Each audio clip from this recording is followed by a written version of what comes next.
paano mag-Xerox ng black and white sa Epson L3210. So, once na ma-open nyo ng inyong printer, so sample natin is ito. Lagay natin to dito sa loob. So, make sure lang na nasa gitna. Then, meron tape itong inyong printer sa gitna. Para paglabas dito sa typewriting is ganda resulta at nasa gitna din siya.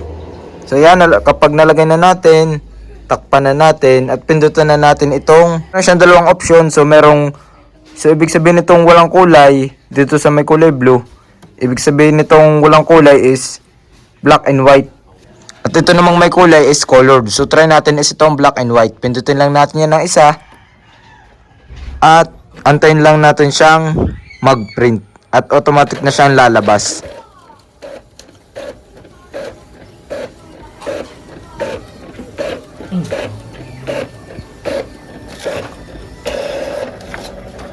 So yan na ang kinalabsan ng ating black and white na ni print.